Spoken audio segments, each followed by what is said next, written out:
نور على نور يهدي الله لنوره من يشاء. اعوذ باللہ من الشیطان الرجیم. بسم اللہ الرحمن الرحیم. الحمد للہ رب العالمین والصلاة والسلام علی رسولہ الکریم محمد الامین صلی اللہ علیہ وآلہ وسلم. آج میں اپنی گفتگو جو ہے وہ اسم اعظم کے حوالے سے کروں گا. اسم اعظم اللہ رب العزت کے مبارک اور پاک ناموں میں سے سب سے بڑا نام ہے. اللہ رب العزت کے اسماء و صفات کے حوالے سے تمام لوگوں کو یہ بات ذہن میں رکھنی چاہیے کہ جس طرح اللہ رب العزت کی شان بلند ہے، وہ بہت عالی مرتبہ ذات ہے. اس ذات عالی کی عظمت کا تقاضا یہ ہے کہ اس کے اسماء اور صفات بھی جو ہیں وہ لامتناہی ہوں، اور ایسا ہی ہے. کچھ اللہ رب العزت نے قرآن حکیم میں اور نبی اکرم صلی اللہ علیہ وسلم کی وساطت سے ہمیں وہ اسماء و صفات جو ہیں وہ عطا فرمائے ہیں، اور اپنی ذات کا تعارف اللہ رب العزت نے کرایا ہے. لیکن بہت سارے ایسے نام ہیں جو اللہ رب العزت نے اپنے پاس اپنے غیب کے خزانوں میں رکھے ہیں، اور بعض احادیث مبارکہ میں آتا ہے کہ رسول اکرم صلی اللہ علیہ وسلم نے فرمایا کہ اللہ تعالیٰ قیامت والے دن ان کو جو ہے وہ مجھے جو ہے میری طرف وحی کرے گا، اور ان ناموں کے ساتھ میں اللہ رب العزت جو ہے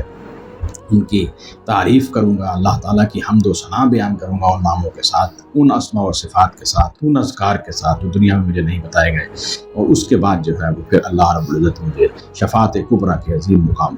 پر جو ہے وہ فائز فرمائیں گے. تو انہی میں سے جو ہے وہ آج ہم دیکھتے ہیں کہ اسم اعظم جو ہے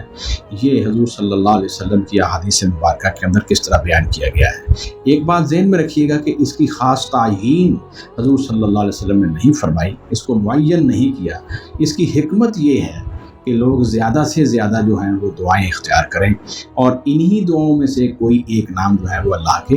اسم اعظم کا ہو سکتا ہے. اور زیادہ سے زیادہ دعائیں پڑھنے سے اور ان تمام دعاؤں کو اختیار کرنے سے انسان جو ہے وہ اسم اعظم کے وسیلے سے جب دعا کرے گا تو اللہ تعالیٰ جو ہے اس کی دعا کو قبول کریں گے. اسی سلسلے کے اندر جو ہے وہ ایک حدیث مبارکہ جس کو امام حاکم نے اپنی مستدرک کے اندر جو ہے وہ نقل فرمایا ہے، اور اس حدیث کے راوی حضرت ابو امامہ رضی اللہ عنہ ہیں. فرماتے ہیں کہ نبی صلی اللہ علیہ وسلم نے فرمایا ان اسم اللہ الاعظم لفی ثلاث سور فی القرآن. اللہ تعالیٰ کا جو اسم اعظم ہے وہ قرآن حکیم کی 3 صورتوں کے اندر ہے. فی سورۃ البقرہ، سورہ بقرہ میں، و آل عمران و طٰہٰ، یہ 3 مقام ہیں. راوی حدیث قاسم بن عبد الرحمن فرماتے ہیں کہ میں نے جب جن کو تلاش کیا ہے تو یہ آیات مبارکہ جو ہے وہ میرے سامنے آئی ہیں. اللہ لا الہ الا هو الحی القیوم، یہ آیت الکرسی جو ہے یہ اس کی پہلی آیت ہے. اور اسی طرح ہی سورہ آل عمران، سورہ البقرہ کے اندر یہ جو آیت مبارکہ ہے وہ ہے سورہ آیت الکرسی کی پہلی آیت، اللہ لا الہ الا هو الحی القیوم. اور سورہ آل عمران کے اندر یہ ابتدائی آیت سورہ آل عمران کی الف لام میم اللہ لا الہ الا هو الحی القیوم. اور اسی طرح ہی سورہ طٰہٰ کے اندر جو آیت مبارکہ آتی ہے وہ ہے وعنت الوجوہ للحی القیوم. اس روایت کی روشنی کے اندر یہ بات سمجھ آتی ہے کہ غالباً الحی اور القیوم یہ چونکہ تینوں آیات مبارکہ کے اندر جو ہے یہ کامن الفاظ آ رہے ہیں اللہ تعالیٰ کی یہ صفات، تو الحی اور القیوم جو ہے یہاں اسم اعظم کے طور پر مراد ہے. اسی طرح ہی ایک حدیث مبارکہ جو ہے وہ حضرت امام ابن کثیر رحمہ اللہ نے جو ہے وہ حضرت ابو امامہ رضی اللہ عنہ سے اسی حدیث کی طرح ہی ایک حدیث بیان کی ہے. مفسر ابن مردویہ کے حوالے سے وہ فرماتے ہیں کہ اللہ کے رسول صلی اللہ علیہ وسلم نے فرمایا اللہ تعالیٰ کا وہ اسم اعظم جس کے واسطے سے دعا کی جائے تو وہ شرف قبولیت سے نوازتا ہے، اور یہ 3 صورتوں میں ہے، یعنی البقرہ، آل عمران اور سورہ طٰہٰ. وہاں پر جو حدیث کے راوی ہیں ان میں سے حشام یعنی ابن عمار خطیب دمشق فرماتے ہیں کہ میں نے جب ان کے اوپر جو غور کیا ہے تو وہ ہے سورہ بقرہ کی آیت اللہ لا الہ الا هو الحی القیوم، اور یہ اسی طرح ہی آل عمران کی آیت الف لام میم اللہ لا الہ الا هو الحی القیوم، اور سورہ طٰہٰ جو قرآن مجید کی 20 نمبر سورہ ہے اس کی آیت نمبر 111 وعنت الوجوہ للحی القیوم جو ہے یہ 3 مقامات ہیں جن کے اندر اس اسم اعظم کا تذکرہ فرمایا گیا ہے۔ اسی طرح امام احمد ابن حنبل رحمہ اللہ نے حضرت اسماء بنت یزید بن سکن رضی اللہ عنہ سے روایت کی ہے، کہتی ہیں کہ میں نے رسول اکرم صلی اللہ علیہ وسلم کو یہ بات فرماتے ہوئے سنا ہے کہ 2 آیات مبارکہ قرآن مجید کی ایسی ہیں جن کے اندر اللہ تعالیٰ کا اسم اعظم ہے۔ اس حدیث کو مختلف انداز سے امام ابو داؤد، ترمذی اور ابن ماجہ نے بھی روایت کیا ہے، اور امام ترمذی نے اس کو جو ہے وہ حسن و صحیح کہا ہے۔ تو اس حدیث مبارکہ کے اندر اگر آپ غور کریں تو پہلی سورہ البقرہ کی وہی آیت ہے، اللہ لا الہ الا هو الحی القیوم، یعنی کہ یعنی آیت الکرسی کی پہلی آیت، اور دوسری الف لام میم اللہ لا الہ الا هو الحی القیوم، یہ سورہ آل عمران کی پہلی ابتدائی، جہاں سے سورہ آل عمران شروع ہوتی ہے، پہلی اور دوسری آیت مبارکہ ہے۔ تو اس کے اندر جو ہے وہ اسم اعظم کا تذکرہ ہے۔ اب امام ترمذی رحمہ اللہ نے حضرت اسماء بنت یزید رضی اللہ عنہ کی اس روایت کو کچھ اس طرح بیان کیا ہے کہ نبی صلی اللہ علیہ وسلم نے فرمایا کہ اسم اعظم ان 2 آیات کے اندر موجود ہے۔ اب یہاں تھوڑا سا جو ہے وہ ایک آیت کا اضافہ ہو گیا ہے، وہ ہے سورۃ البقرہ کی آیت نمبر 163، جس میں ہے وَإِلَٰهُكُمْ إِلَٰهٌ وَاحِدٌ لَا الہ الا هو الرحمن الرحیم، تمہارا الہ، تمہارا معبود وہ ایک ہی معبود ہے، اس کے سوا جو ہے وہ کوئی بھی عبادت کے لائق نہیں ہے، وہ الرحمن الرحیم، وہی رحمان ہے اور وہی رحیم ہے۔ تو یہ اس آیت مبارکہ کے اندر جو ہے وہ لا الہ الا هو الرحمن الرحیم جو ہے اس کے اندر اغلب گمان ہے کہ اسم اعظم یہ ہے۔ اور اسی طرح ہی آپ نے فرمایا کہ وفاتحۃ آل عمران، یعنی سورہ آل عمران کے شروع کے اندر جو آیت مبارکہ نمبر 1 اور 2 ہے، اس کے اندر جو ہے اسم اعظم موجود ہے، اللہ لا الہ الا هو الحی القیوم۔ امام ابو عیسیٰ ترمذی رحمہ اللہ نے اس حدیث کو حسن اور صحیح قرار دیا ہے۔ ان احادیث کے حوالے کے بعد ایک حدیث مبارکہ جو ہے وہ سنن ابو داؤد میں، امام ابو داؤد نے یہ حدیث نمبر 1495 میں بیان فرمایا ہے کہ حضرت انس رضی اللہ تعالی عنہ فرماتے ہیں کہ وہ نبی پاک صلی اللہ علیہ وسلم کے ساتھ تشریف فرما تھے کہ ایک آدمی آیا، اس نے نماز پڑھی اور اس نے اس طرح دعا کی، اللہم انی اسألک بأن لک الحمد لا الہ الا انت المنان بدیع السماوات والارض یا ذا الجلال والاکرام یا حی یا قیوم۔ جب یہ الفاظ حضور صلی اللہ علیہ وسلم نے سنے تو آپ نے فرمایا لقد دعا اللہ باسمہ العظیم الذی اذا دعی بہ اجاب واذا سئل بہ اعطا، کہ یہ شخص جو ہے اس نے یقیناً اللہ تعالیٰ کے بہت بڑے عظیم نام اسم اعظم سے جو ہے وہ دعا کی ہے، اور ان الفاظ کی برکت سے، اسم اعظم کی برکت سے جو بھی دعا کرتا ہے اس کی دعا جو ہے وہ قبول ہوتی ہے، اور جو بھی جو ہے وہ سوال کرتا ہے، جو بھی سوال کیا جاتا ہے وہ اللہ تعالیٰ اس کو عطا فرماتے ہیں۔ یہ مفہوم آپ کے سامنے بیان کر دیا ہے، اس کی اسناد بھی صحیح ہے، امام ابو داؤد نے ان الفاظ کے ساتھ اس کو بیان فرمایا ہے۔ میں اس کو پھر دہرا دیتا ہوں، لا الہ الا انت المنان بدیع السماوات والارض یا ذا الجلال والاکرام یا حی یا قیوم۔ اس کے اندر حضور صلی اللہ علیہ وسلم نے اسم اعظم کی طرف اشارہ فرمایا ہے۔ اب ایک روایت جو ہے اس کو امام ترمذی رحمہ اللہ نے بیان فرمایا ہے حضرت بریدہ الاسلمی رضی اللہ تعالی عنہ کے حوالے سے۔ وہ فرماتے ہیں کہ نبی صلی اللہ علیہ وسلم نے ایک آدمی کو یوں دعا کرتے ہوئے سنا، دعا یہ ہے اللہم انی اسألک بانی اشہد انک انت اللہ لا الہ الا انت الاحد الصمد الذی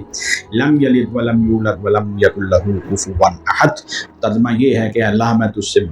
مانگتا ہوں کیونکہ میں گواہی دیتا ہوں کہ تو اللہ ہے، تیرے سوا کوئی الہ نہیں ہے، تو ایک ہے، تیری ذات بے نیاز ہے، نہ تو کسی کی اولاد ہے نہ تیری کوئی اولاد ہے، نہ ہی تیرا کوئی شریک ہے۔ تو حضرت عبداللہ بن اسلمی رضی اللہ عنہ کے باپ یعنی حضرت بریدہ اسلمی فرماتے ہیں کہ یہ دعا سن کر رسول اکرم صلی اللہ علیہ وسلم نے فرمایا، قسم ہے اس ذات کی جس سے قبضہ میں میری جان ہے، اس آدمی نے اسم اعظم کے وسیلہ سے دعا مانگی ہے، اور اسم اعظم کے وسیلہ سے جب بھی دعا مانگی جائے قبول کی جاتی ہے، اور جب اللہ سے کوئی سوال کیا جائے تو پورا کیا جاتا ہے۔ اسی طرح حضور صلی اللہ علیہ وسلم نے بعض احادیث مبارکہ کے اندر جو ہے وہ اسم اعظم کا نام لیے بغیر کچھ اشارہ فرمایا ہے کہ یہ وہ الفاظ ہیں جو دعا کی قبولیت کا باعث بنتے ہیں۔ انہی میں سے امام ترمذی رحمہ اللہ نے حضرت انس رضی اللہ عنہ سے روایت کی ہے کہ رسول اکرم صلی اللہ علیہ وسلم کو جب قرآن یا کوئی مصیبت پہنچتی تو یوں دعا فرماتے، اور دعا کے الفاظ یہ ہوتے، یا حی یا قیوم برحمتک استغیث، اے زندہ اور قائم رہنے والے اللہ، میں تیری رحمت کے وسیلے سے تیرے آگے جو ہے وہ فریاد کرتا ہوں۔ تو ان الفاظ کے اندر بھی جو حضور صلی اللہ علیہ وسلم نے فرمایا ہے الحی اور القیوم جو ہے اس کی طرف، اسم اعظم کی طرف جو ہے وہ اشارہ جو ہے وہ محسوس ہوتا ہے۔ اسی طرح ہی نبی پاک صلی اللہ علیہ وآلہ وسلم نے اور بھی بہت ساری دعاؤں کے اندر جو ہے وہ اس کی طرف اشارہ فرمایا ہے، ان میں سے میں چند کی طرف اشارہ فرماتا ہوں۔ یہ جو حضرت بریدہ رضی اللہ تعالیٰ عنہ کی روایت ہے، یہ ایک اور انداز سے بھی الفاظ کے ساتھ آئی ہے، اس کو امام ابن ماجہ نے بیان کیا ہے۔ فرماتے ہیں وہ جو ہے الفاظ کے آپ صلی اللہ علیہ وآلہ وسلم نے ایک آدمی کو یہ کہتے ہوئے سنا تو فرمایا اس شخص نے اللہ تعالیٰ کے اسم اعظم کے وسیلے سے دعا مانگی ہے، اور اسم اعظم کے وسیلے سے جب اللہ سے مانگا جاتا ہے تو وہ عطا فرماتا ہے، اور جب اس سے دعا کی جاتی ہے تو وہ قبول فرماتا ہے۔ اور الفاظ یہ ہیں اللہم انی اسألک بأنک انت اللہ لا الہ الا انت الاحد الصمد الذی لم یلد ولم یولد ولم یکن لہ کفوا احد۔ یہ روایت بھی صحیح ہے۔ اسی طرح حضرت انس رضی اللہ تعالی عنہ فرماتے ہیں، اور اس کو امام ابن ماجہ نے اپنی سنن میں بیان فرمایا اور صحیح سند کے ساتھ بیان فرمایا۔ فرماتے ہیں اللہم انی اسألک بأن لک الحمد لا الہ الا انت وحدک لا شریک لک المنان بدیع السماوات والارض ذو الجلال والاکرام۔ ان الفاظ کے ساتھ جو ہے وہ دعا جب مانگی جائے تو آپ صلی اللہ علیہ وسلم نے فرمایا یہ جو شخص جس نے یہ دعا مانگی ہے اس شخص نے اسم اعظم کے واسطے سے دعا مانگی ہے، اور اسم اعظم وہ ہے جس کے وسیلہ سے دعا مانگی جائے تو قبول کی جاتی ہے، اور اس کے واسطے سے سوال کیا جائے تو اللہ تعالیٰ اس کو جو ہے وہ پورا کرتے ہیں۔ اسی طرح ہی امام احمد بن حنبل نے اور امام ترمذی رحمہ اللہ نے اپنی سنن کے اندر جو ہے وہ صحیح سند کے ساتھ یہ حدیث بیان کی۔ حضرت سعد رضی اللہ تعالیٰ عنہ سے فرماتے ہیں قال قال رسول اللہ صلی اللہ علیہ وآلہ وسلم، آپ نے فرمایا مچھلی والے یعنی حضرت یونس علیہ السلام کی دعا جو انہوں نے مچھلی کے پیٹ میں مانگی تھی، لا الہ الا انت سبحانک انی کنت من الظالمین۔ اللہ کے رسول فرماتے ہیں اس دعا کے واسطے سے جب بھی کوئی مسلمان دعا کرتا ہے تو اللہ رب العزت جو ہے اس دعا کو قبول فرماتے ہیں۔ اسی طرح یہ ایک حدیث مبارکہ جو ہے وہ حضرت عبادہ بن صامت رضی اللہ تعالیٰ عنہ بیان کرتے ہیں، اس کو صحیح بخاری میں امام بخاری رحمہ اللہ نے لکھا ہے کہ نبی صلی اللہ علیہ وسلم نے فرمایا جو شخص رات میں جاگے اور کہے، یعنی ایک آدمی سویا ہوا ہے اور اس کی آنکھ کھل گئی ہے، آنکھ کھلنے کے بعد اگر وہ یہ الفاظ کہہ لے لا الہ الا اللہ وحدہ لا شریک لہ لہ الملک ولہ الحمد وہو علی کل شیء قدیر الحمد للہ وسبحان اللہ ولا الہ الا اللہ واللہ اکبر ولا حول ولا قوۃ الا باللہ۔ ان الفاظ کو کہے تو نبی صلی اللہ علیہ وآلہ وسلم نے فرمایا پھر اس کے بعد وہ یہ کہے کہ اے میرے رب مجھے بخش دے، اللہ مغفر لی کے الفاظ کہے، رب اغفر لی کے الفاظ کہے، تو رسول اللہ صلی اللہ علیہ وسلم نے فرمایا تو وہ یہ پھر یہ کہے کہ اے میرے رب مجھے بخش دے، یا آپ نے فرمایا کہ وہ دعا کرے تو اس کی دعا قبول کی جاتی ہے، اور اگر وہ وضو کر کے نماز پڑھے تو اس کی نماز قبول کی جاتی ہے۔ ان الفاظ کے اندر بھی دعا کی قبولیت کی طرف اشارہ ہے۔ اسی طرح حضرت انس رضی اللہ تعالی عنہ ترمذی شریف کے اندر آتا ہے، فرماتے ہیں صحیح حدیث کے اندر کہ نبی صلی اللہ علیہ وآلہ وسلم نے فرمایا دعا کرتے وقت آپ نے فرمایا الذو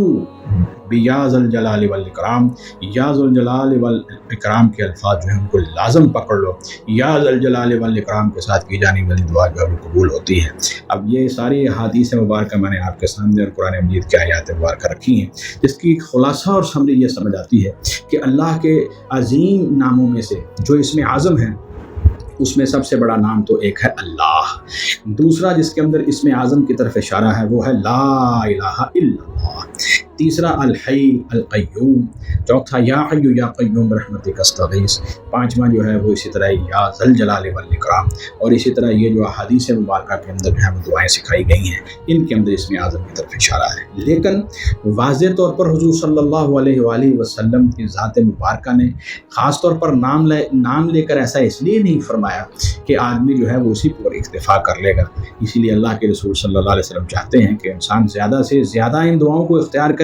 اور اس کے اندر جو ہے وہ جتنے بھی اسم اعظم ہیں ایک یا کئی، ان تمام کے وسیلے اور واسطے سے وہ اللہ تعالیٰ کی طرف جو ہے وہ دعا کرے اور اللہ کا قرب حاصل کرے۔ اللہ رب العزت ہماری دعاؤں کو قبول فرمائے اور دنیا اور آخرت میں ہمیں کامیابی عطا فرمائے۔ سبحانک اللہم و بحمدک اشہد ان لا الہ الا انت استغفرک و اتوب الیک۔